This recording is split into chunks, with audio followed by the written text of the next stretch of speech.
We live and we lie and we fall and we fly. So hello there everyone and welcome to today's video. So since as it was recently results day in the UK and people are finding out whether they got accepted into university or not, I thought that it would be the perfect opportunity to sit down and make a little chatty advice video telling you 10 things that I wish I'd known before going to university. Before we get started, I just want to say that regardless of your results, I just wanted to say congratulations. It doesn't matter what the result is, you managed to get through the stress of preparation for exams, the exams themselves, and that is such an achievement in itself.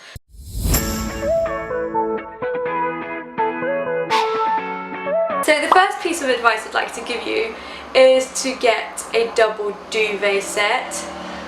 So what happened with me was I thought I was being prepared for university and I got all my bedding before I moved into halls. So I ended up getting a disabled access room. This was by pure luck. I didn't apply for it. I don't need an accessible room, but I guess they didn't have anyone else to occupy it, so they put me in that room. I had so much space, but I also had a double bed, which I was not prepared for, and I had to go and buy new bedding. So if you end up with a single bed, you can just fold it in half and then it's just like even warmer. If you've got a double bed, then that works. And also in second year when you get a house, it is more likely that you'll have a double bed. So the second thing I wish I knew before university is something that I kind of knew but I didn't really believe. I just thought people were just saying that. But you don't have to drink to have fun. Yes, a lot of people find drinking very fun. Some people don't. I don't really drink that much, especially for like the typical student, and that's fine. I still go on nights out with my friends. I go to pre-drinks, and I do drink, don't get me wrong, but personally I don't like the feeling of being drunk. I feel out of control and I panic, and also I don't really like the taste of alcohol. I don't know why I'm sitting here explaining myself as to why I don't drink that much. I honestly don't have to do that. Whether you don't drink because of religion, because you don't like the taste of it, because you just don't want to, it's completely fine. If you don't want to get involved in activities that include alcohol, there's a ton of other options. And then at the same time, if you do want to go out to a club or something that typically involves alcohol, you can still go without drinking as much. And also what I find is I act drunk around drunk people, even if I haven't had anything to drink. I assume this goes for most courses and universities. I was really worried that university was going to be competitive. School for me was very competitive and I didn't like that. It really messed with my mental health. I'm not one to try and get good grades just so that I'm better than this person or that person. No, whatever I do, I'm gonna do for my own personal benefit and no one else. And I was worried that I was gonna go to university and it was gonna be the same thing, but it's the complete opposite. My course, we all help each other out. If someone has a question, we share notes. During exam season, we all swapped our notes between us. We made revision sheets for each other and just circulated them, which in school that would never happen for me. So another piece of advice that I would give you is to find your classrooms beforehand. So Freshers Week is basically a week of settling in, and I'm not talking about the events like Freshers Week. I'm talking about moving into university,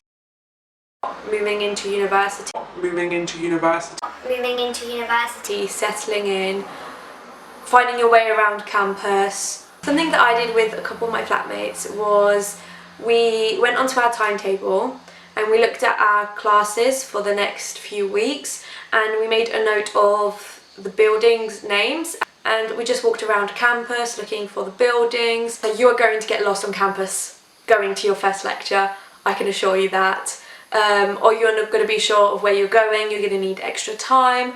So finding classes beforehand does make it a bit easier. I thought that I was going to struggle so much to find a friendship group or a friend in general, but as long as you put yourself out there, it's going to be fine. It's a lot easier to find friends if you put yourself out there. Like on your first lecture, don't sit by yourself, go and sit next to someone. Like you might be nervous doing that, but they will probably be hoping that someone will sit next to them. Join societies, maybe join a sports club. Arrange with your course mates to go out. Just send that first message saying, hey, does anyone want to go out? Does anyone want to go for a drink? Does anyone want to go to the movies? Does anyone want to do this, that, or the other? I can tell you it's like nerve-wracking to make that move, but once you do it, you're going to make friends. You might not find your very close circle of friends immediately, but it's still familiarising yourself with new people and making friends that you can go to, and maybe they'll introduce you to their flatmates, to their friends, and you're just going to get to meet so many people that way. Tip number 6 is it's okay to ask for help. This is something that I generally struggle with. I do not like accepting help, but most lecturers are more than happy for you to email them with questions, ask them questions during classes or after classes. You can always ask course mates for help. As I said before, my course mates were very, very, very kind, and we all kind of helped each other when needed. You can form study groups, which is another way of making friends and bonding with people. The 7th tip is something really important. So I remember this time last year I was looking up tips for going to university, how to make friends at university, how to adjust to uni life, how to take notes, how to this, how to that. But honestly, you just have to take every piece of advice with a pinch of salt. Some of the advice is really good, some of the advice is just terrible. I don't want to say that, but not all advice is like good advice, and obviously different things apply to different people, so just take everything with a pinch of salt. Like definitely take it into consideration, but you're your own being, you can form your own opinions, filter the advice you get. The next piece of advice I have for you is something one of my course mates made me realise. Even though like it makes sense, I wish I realised before going to university. And what this course mate of mine said to me was that you shouldn't just aim for a first at university. You should, but also at the same time have fun, join societies, go out if you want to, just do stuff and get life experience at the same time. At the end of the day, if you look for jobs related to what you're studying, most employers don't ask for a first class. A few probably do, but that is because they expect you to do other things as well. When you go and work, you're not just going to sit there reciting this textbook, that textbook.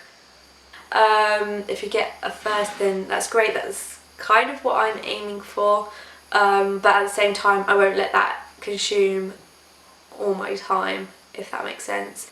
So tip number 9 is that there is no pressure for Freshers Week. As I said earlier, there's no pressure for drinking at university to have fun, and there is also no pressure to go to Freshers Week. If you want to go to Freshers Week, fair enough, go for it. I personally did do Freshers Week and I did get the wristband, personally because I felt like it was part of the university experience. I also found most of my flatmates on Messenger before going to uni, and we already had a group chat beforehand, and we did speak and we did say that we were getting the Freshers wristband, and then because everyone got it, I decided I'll go as well. So you can still get into some of the events without a wristband. It's not guaranteed, but I know people that did it. So yeah, there's no pressure on getting a wristband, and also there's no pressure to go out. I know people that didn't get a wristband and didn't go out to the Freshers events and still have amazing friends. You're not going to miss out on anything.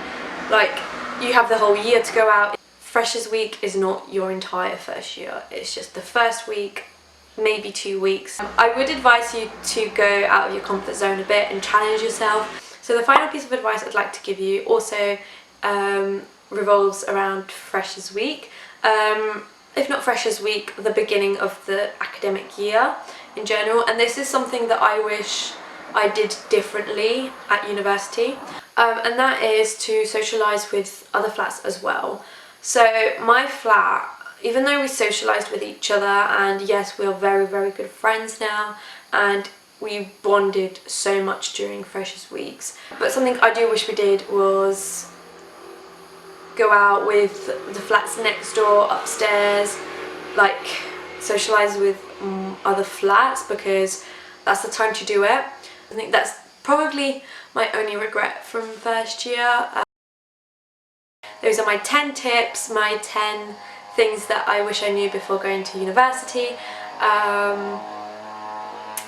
And yeah, I hope you're all very, very excited to go to university. Let me know down below how you're feeling. My cat wants to come in. Ella. That is all I have for today's video. I hope you enjoyed watching, and I will see you in my next video very, very soon. Bye bye. We live